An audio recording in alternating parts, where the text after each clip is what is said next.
പ്രിയരെ നമസ്കാരം. അഗ്നിപുരാണത്തിൻ്റെ 6ാം വീഡിയോയിലേക്ക് ഏവർക്കും ഹൃദ്യമായ സ്വാഗതം. അഗ്നിപുരാണത്തിൻ്റെ 9ാം അധ്യായത്തിൽ നാശം, പ്രളയം, യോഗ, ബ്രഹ്മത്തെക്കുറിച്ചുള്ള അറിവ്, ഗീത എന്നിങ്ങനെ 5 വിഭാഗങ്ങളുണ്ട്. അതിൽ ആദ്യ വിഭാഗത്തിൽ പ്രളയം അഥവാ സംഹാരത്തെക്കുറിച്ചാണ് വിവരിക്കുന്നത്. കാലാകാലങ്ങളിൽ പ്രളയങ്ങൾ അഥവാ നാശങ്ങൾ സംഭവിക്കുന്നു. ഭൂമിയിൽ 4000 യുഗങ്ങളുടെ അവസാനത്തിൽ ഒരു നാശം സംഭവിക്കുന്നു. 100 വർഷത്തേക്ക് മഴയില്ല, വ്യാപകമായ വരൾച്ചയുമുണ്ടാകും. അതിനുശേഷം വിഷ്ണു സൂര്യരശ്മികൾ ഉപയോഗിച്ച് ഭൂമിയിലുള്ള എല്ലാ വെള്ളവും കുടിച്ചു വറ്റിക്കുന്നു. ആകാശത്ത് 7 വ്യത്യസ്തമായ സൂര്യന്മാർ പ്രത്യക്ഷപ്പെടുകയും അവ സ്വർഗം, ഭൂമി, പാതാളം എന്നീ 3 ലോകങ്ങളെയും കത്തിക്കുകയും ചെയ്യുന്നു. ഭൂമി ഒരു ആമയുടെ പുറം പോലെ പരന്നതായിത്തീരുന്നു. ശേഷൻ എന്ന മഹാസർപ്പത്തിൻ്റെ ശ്വാസം 3 ലോകങ്ങളെയും കത്തിക്കാൻ സഹായിക്കുന്നു. 3 ലോകങ്ങളെയും കത്തിച്ചതിന് ശേഷം ഇടിയും മിന്നലും നിറഞ്ഞ ഇരുണ്ട മേഘങ്ങൾ ആകാശത്ത് പ്രത്യക്ഷപ്പെടുന്നു. തുടർച്ചയായി 100 വർഷത്തോളം മഴ പെയ്യുകയും പെയ്യുന്ന മഴ തീയിനെ അണയ്ക്കുകയും ചെയ്യുന്നു. വിഷ്ണുവിൻ്റെ ശ്വാസത്തിൽ നിന്ന് ശക്തമായ കാറ്റുകൾ സൃഷ്ടിക്കപ്പെടുന്നു. ആ കാറ്റ് മേഘങ്ങളെ ഓടിക്കുന്നതിനാൽ എല്ലായിടത്തും ഇപ്പോൾ വെള്ളമുണ്ട്. വിഷ്ണു ഈ വെള്ളത്തിൽ ഉറങ്ങുന്നു. തുടർന്ന് മുനിമാർ 3 ലോകങ്ങളും വീണ്ടും സൃഷ്ടിക്കുവാൻ വിഷ്ണുവിനോട് പ്രാർത്ഥിക്കുന്നു.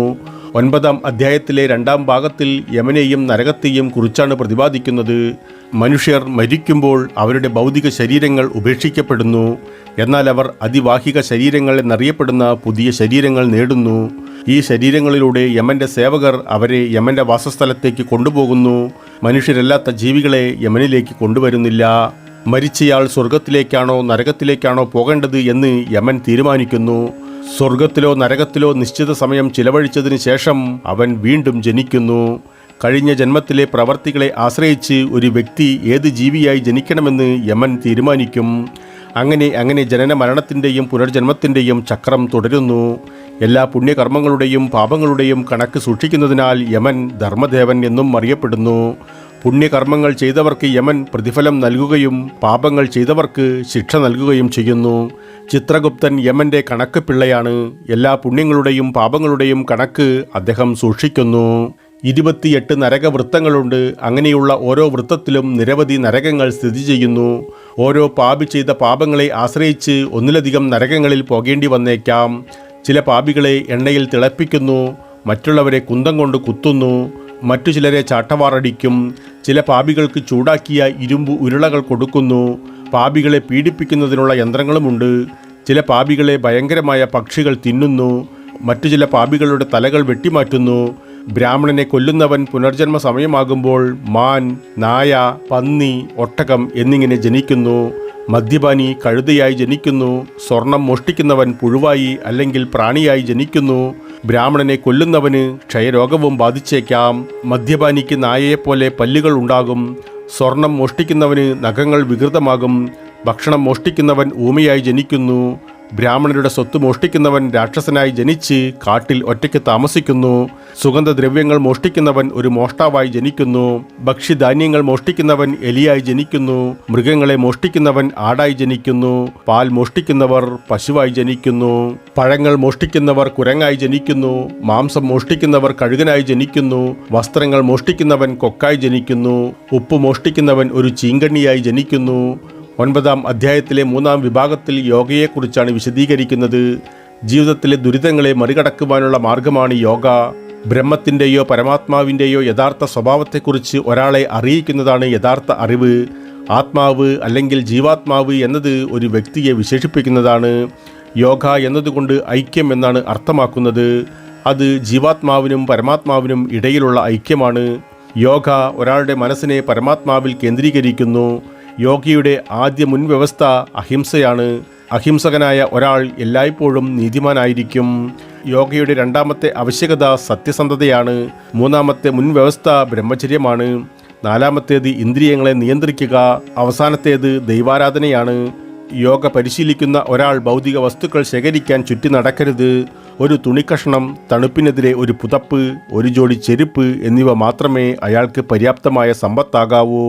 പരമാത്മാവിൻ്റെ യഥാർത്ഥ സ്വഭാവത്തെക്കുറിച്ച് അറിയുവാൻ ധ്യാനിക്കുന്നതിന് മുൻപ് ഒരാൾ ശരിയായ ആസനത്തിൽ, അതായത് യോഗമുറയിൽ ഇരിക്കണം.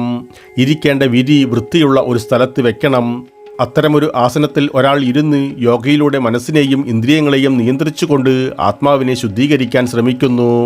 തലയും കഴുത്തും നേരെ മുകളിലേക്ക് അനങ്ങാതെ പിടിക്കണം. ദർശന ബിന്ദു മൂക്കിൻ്റെ അഗ്രത്തിലേക്ക് നയിക്കണം.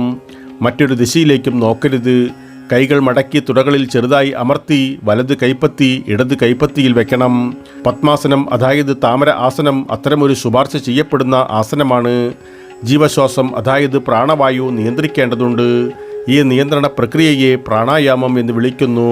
ശ്വാസം പുറത്തു വിടുമ്പോൾ മൂക്കിൽ ഒരു വിരൽ വയ്ക്കുന്നു. മുഴുവൻ ശ്വാസവും പുറത്തുവിടണം. രേചനം എന്നാൽ നിശ്വാസം എന്നതിനാൽ ഈ നിയന്ത്രണ പ്രക്രിയയെ രേചകം എന്ന് വിളിക്കുന്നു.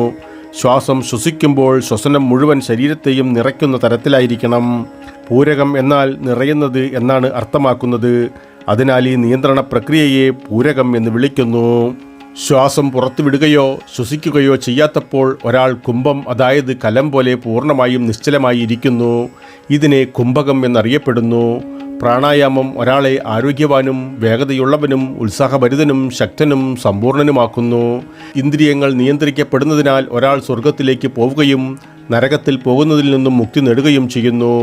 ഭൗതിക കാര്യങ്ങൾ ഒരു നദിയുടെ ശക്തമായ ഒഴുക്ക് പോലെയാണ്. ആത്മാവ് അതിൽ മുങ്ങുന്നു.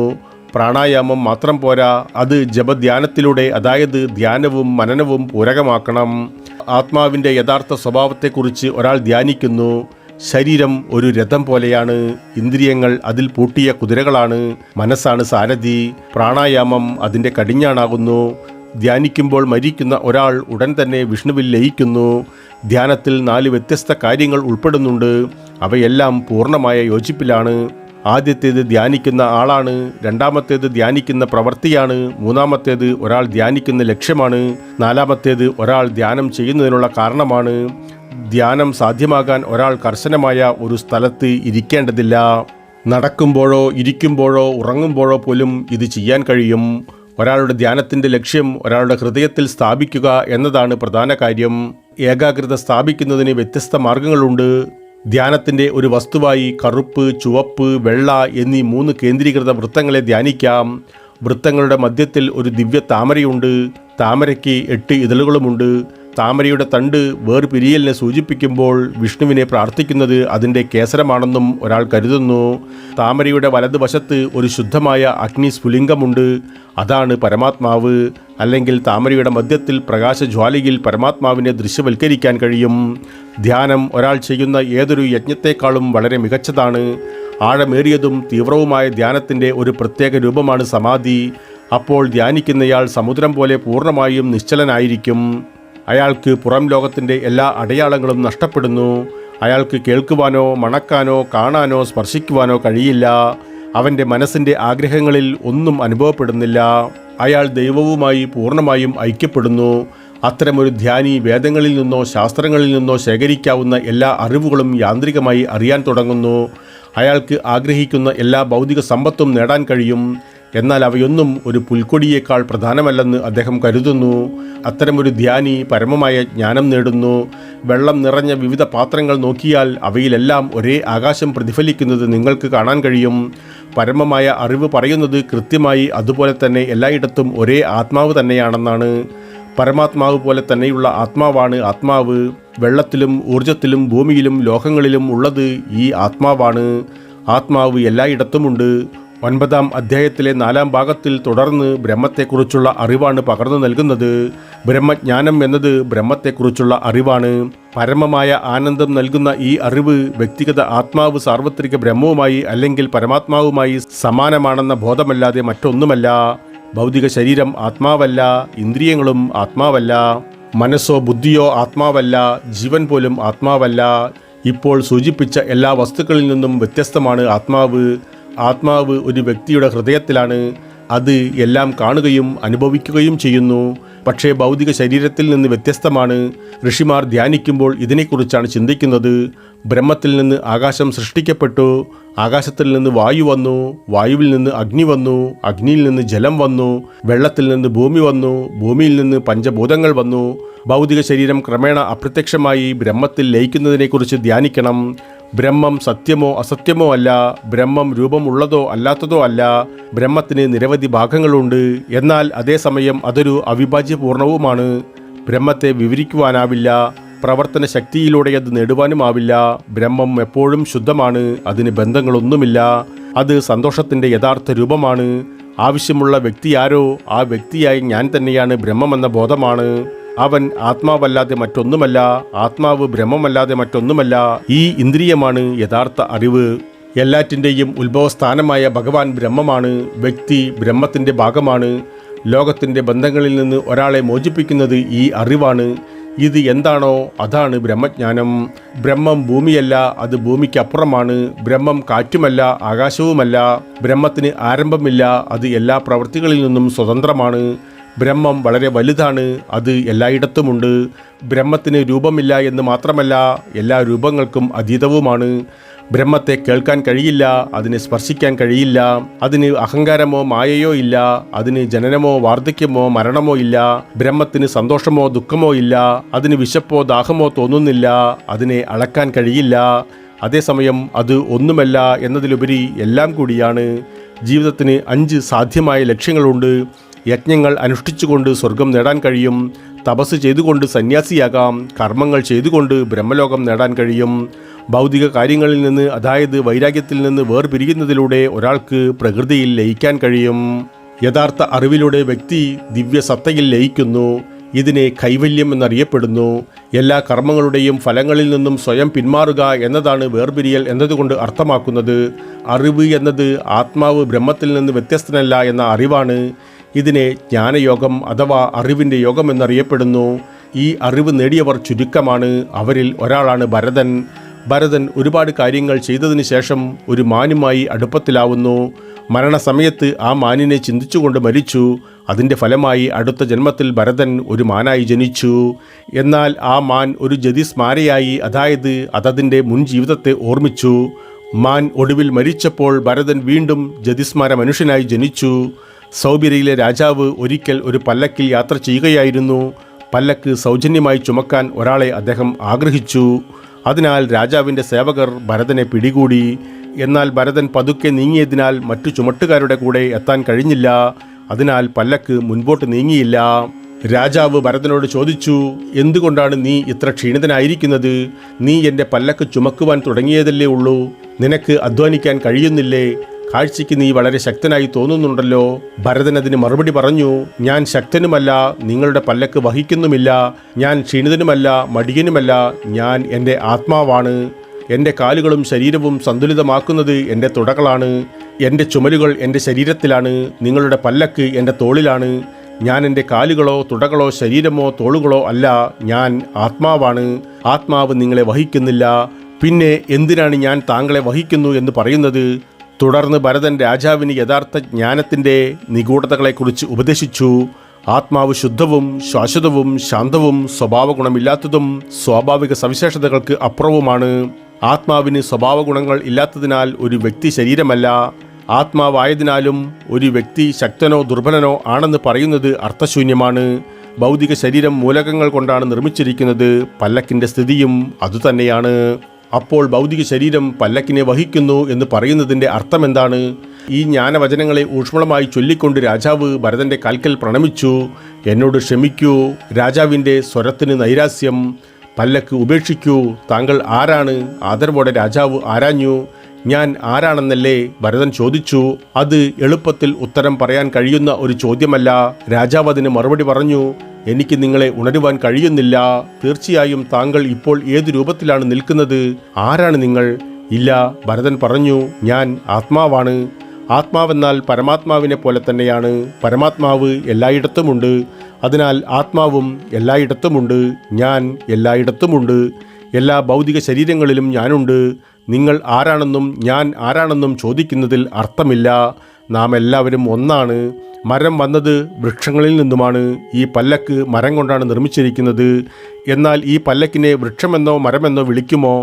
നിങ്ങൾ പല്ലക്കിൽ കയറുമ്പോൾ നിങ്ങൾ ഒരു മരത്തിൽ കയറുകയാണെന്ന് ആരെങ്കിലും പറയുമോ? പുരുഷന്മാർ, സ്ത്രീകൾ, പശുക്കൾ, കുതിരകൾ, ആനകൾ, പക്ഷികൾ, മരങ്ങൾ ഇവയെല്ലാം അർത്ഥശൂന്യമായ പേരുകളാണ്. അവയെല്ലാം മിഥ്യാധാരണകളാണ്. എല്ലാം ഒന്നു തന്നെയാണ്. ഞാൻ എല്ലായിടത്തുമുണ്ട്. ഞാൻ ഇല്ലാത്ത ഒരു സ്ഥലമോ വസ്തുവോ ഉണ്ടായിരുന്നെങ്കിൽ ഞാൻ എല്ലായിടത്തും ഉണ്ടാകുമായിരുന്നു. നിങ്ങളുടെ ചോദ്യത്തിന് എങ്ങനെ ഉത്തരം നൽകണമെന്ന് എനിക്കറിയില്ല. രാജാവേ, എന്നോട് പറയൂ, നിങ്ങൾ നിങ്ങളുടെ തലയാണോ അതോ നിങ്ങളുടെ വയറാണോ അതോ എല്ലാം നിങ്ങളാണോ? എന്നാൽ നിങ്ങളുടെ ഭൗതിക ശരീരത്തിൽ നിന്ന് വ്യത്യസ്തമായതിനെ നിങ്ങൾ എന്തു വിളിക്കും? ഞാനിവിടെ എന്താണ് സൂചിപ്പിച്ചതെന്ന് ചിന്തിക്കുക. ഭരതൻ്റെ വാക്കുകൾ വളരെ ഗഹനമായിരുന്നു. രാജാവ് ഉടനെ തന്നെ ഭരതനെ ഗുരുവായി സ്വീകരിച്ചു. ഭരതൻ രാജാവിനോട് ഋഭുവിൻ്റെയും നിദാഗയുടെയും കഥ പറഞ്ഞുകൊടുത്തു. ഋഭു എന്ന മഹർഷി ബ്രഹ്മാവിൻ്റെ പുത്രനായിരുന്നു. അദ്ദേഹം പാണ്ഡിത്യമുള്ള വ്യക്തിയായിരുന്നു. നിദാഗൻ ഋഭുവിൻ്റെ ശിഷ്യനായിരുന്നു. ഋഭു നിദാഗനെ പഠിപ്പിച്ചതിന് ശേഷം നിദാഗൻ എന്താണ് പഠിച്ചതെന്ന് മനസ്സിലാക്കാൻ ഋഭു നിദാഗൻ്റെ നഗരത്തിലേക്ക് പോയി. നിദാഗൻ തൻ്റെ ഗുരുവിനെ ആദരിക്കുകയും അദ്ദേഹത്തിന് കഴിക്കാൻ എല്ലാത്തരം വിഭവങ്ങളും നൽകുകയും ചെയ്തു. ഗുരുവിൻ്റെ ഭോജനത്തിന് ശേഷം നിദാഗൻ അദ്ദേഹത്തോട് ചോദിച്ചു, താങ്കൾ എൻ്റെ ആതിഥ്യത്തിൽ തൃപ്തനാണോ ഗുരുവേ? എന്താണ് നീ ഉദ്ദേശിച്ചത്? ഋഭുവിന് സംശയം. എനിക്ക് വിശക്കുകയോ ദാഹിക്കുകയോ ചെയ്തിരുന്നെങ്കിൽ സംതൃപ്തി എന്ന ചോദ്യം ഉയർന്നു വരുമായിരുന്നു. ഞാൻ എൻ്റെ ആത്മാവാണ്. ആത്മാവ് എപ്പോഴും സംതൃപ്തനാണ്. അപ്പോൾ സർവ്വവ്യാപിയായ ബ്രഹ്മം എന്താണ്? അതുപോലെ തന്നെയാണ് നിങ്ങളും. നിങ്ങൾ എന്നിൽ നിന്നും വ്യത്യസ്തരല്ല. നമ്മൾ രണ്ടുപേരും ഒരേ സമത്വത്തിൻ്റെ ഭാഗമാണ്. ഈ അറിവ് നിങ്ങളെ പഠിപ്പിക്കാനാണ് ഞാൻ വന്നത്. ബ്രഹ്മം എല്ലായിടത്തും ഉണ്ടെന്ന് നിങ്ങൾ മനസ്സിലാക്കി. എങ്കിൽ ഞാൻ പോകട്ടെ. 1000 വർഷങ്ങൾക്ക് ശേഷം ഋഭു വീണ്ടും നഗരത്തിലെത്തിയപ്പോൾ നിദാഗൻ ഇപ്പോൾ അവിടെ താമസിക്കുന്നില്ലെന്ന് അദ്ദേഹം തിരിച്ചറിഞ്ഞു. അവൻ നഗരത്തിൻ്റെ പ്രാന്തപ്രദേശങ്ങളിൽ താമസിക്കാൻ തുടങ്ങിയിരിക്കുന്നു.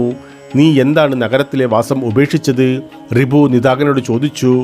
കാരണം ഒരു രാജാവുള്ള നഗരത്തിൽ താമസിക്കാൻ ഞാൻ ഇഷ്ടപ്പെടുന്നില്ല. നിദാഗൻ മറുപടി പറഞ്ഞു. ആരാണ് രാജാവ്? ഋഭു ചോദിച്ചു. ഈ കടന്നു പോകുന്ന ഘോഷയാത്രയിൽ അദ്ദേഹത്തെ എനിക്ക് ചൂണ്ടിക്കാണിച്ചു തരൂ. പ്രജകളെയും എനിക്ക് ചൂണ്ടിക്കാണിച്ചു തരൂ. നിദാഗൻ അപ്പോൾ പറഞ്ഞു. ഒരു പർവ്വത ശിഖരത്തോളം ഉയരമുള്ളവനാണ് രാജാവ്. ആനപ്പുറത്ത് സവാരി ചെയ്യുന്നവനാണ് രാജാവ്. താഴെ കാൽനടയാത്ര ചെയ്യുന്നവരാണ് പ്രജകൾ. എന്താണ് നീ ഉദ്ദേശിക്കുന്നത്? മനസ്സിലാകാത്തതുപോലെ ഋഭു ചോദിച്ചു. രാജാവിലും ബ്രഹ്മമുണ്ട്, ആനയിലും ബ്രഹ്മമുണ്ട്. എങ്ങനെ അവയെ പരസ്പരം വേർതിരിച്ചറിയാൻ കഴിയും? ഒരാൾ മറ്റൊന്നിൻ്റെ മേൽ സവാരി ചെയ്യുന്നുവെന്ന് നിങ്ങൾക്ക് എങ്ങനെ പറയുവാൻ കഴിയും? രാജാവ് ഭൗതിക ശരീരമോ ആത്മാവോ ആണ്. ആന ഭൗതിക ശരീരമോ ആത്മാവോ ആകുന്നു. അത് ആരുടെ മേലാണ് സവാരി ചെയ്യുന്നത്? എനിക്ക് മനസ്സിലാകുന്നില്ല. ബ്രഹ്മവും ആത്മാവും ഒന്നു തന്നെയാണെന്ന ഈ അറിവ് അദ്വൈതം, അതായത് ഏകീകൃത ബ്രഹ്മജ്ഞാനം എന്നറിയപ്പെടുന്നു. ഭരതൻ സൗബിര രാജാവിന് ഇത് പഠിപ്പിച്ചു. എല്ലാ മൂലകങ്ങളും ഒന്നു തന്നെയാണെന്ന അറിവാണിത്. വ്യത്യസ്ത മൂലകങ്ങൾക്കും വ്യത്യസ്ത ജീവികൾക്കും വ്യത്യസ്ത സ്വത്വങ്ങളുണ്ടെന്ന് കരുതുന്നത് മിഥ്യാധാരണകളാൽ കഷ്ടപ്പെടുന്നവർ മാത്രമാണ്. അഗ്നിപുരാണത്തിൻ്റെ 9-ാം അധ്യായത്തിൻ്റെ 5-ാം വിഭാഗത്തിൽ ഗീതയെക്കുറിച്ചാണ് പ്രതിപാദിക്കുന്നത്. കുരുക്ഷേത്ര സമതലത്തിൽ വെച്ചാണ് കൃഷ്ണൻ അർജുനന് ഗീതയുടെ പാഠങ്ങൾ പഠിപ്പിച്ചത്. അഗ്നിപുരാണത്തിൽ ഗീതയുടെ സാരാംശം വിവരിക്കുന്നു. ഭൗതിക ശരീരം ജീവനുള്ളതാണെങ്കിൽ അത് സന്തോഷിക്കാൻ കാരണമാകുന്നില്ല. ഭൗതിക ശരീരം മരിച്ചാൽ അതിൽ ദുഃഖിക്കേണ്ട കാര്യവുമില്ല. ആത്മാവ് മരിക്കുന്നില്ല, ക്ഷയിക്കുന്നില്ല, അതിനെ നശിപ്പിക്കാൻ കഴിയുകയുമില്ല. അത് അമർത്യവുമാണ്. ആത്മാവ് അതിനുവേണ്ടി ചൊരിയുന്ന ഒരു തുള്ളി കണ്ണുനീർ പോലും ആവശ്യപ്പെടുന്നില്ല.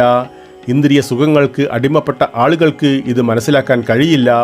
ആത്മാവിൽ മാത്രം ആസക്തമായ വ്യക്തിക്ക് മറ്റൊന്നിനോടും ആഗ്രഹമുണ്ടാവില്ല. അവന് ചെയ്യാൻ ഒരു പ്രവൃത്തിയും ഉണ്ടായിരുന്നില്ല. അവന് ലാഭമോ നഷ്ടമോ ഉണ്ടായിരുന്നില്ല. ഇതിനെക്കുറിച്ചുള്ള അറിവ് മിഥ്യാധാരണകളുടെ പ്രളയത്തിൽ നിന്ന് ഒരാളെ രക്ഷിക്കുന്ന ഒരു ചങ്ങാടം പോലെയാണ്. പ്രിയരെ, ഇതോടെ അഗ്നിപുരാണമെന്ന മഹത്തായ പ്രതിപാദനം പര്യവസാനിക്കുകയാണ്. അടുത്തതായി 5-ാമത്തെ പുരാണമായ ബ്രഹ്മവൈവർത്ത പുരാണവുമായി കാണാം. നന്ദി, നമസ്കാരം.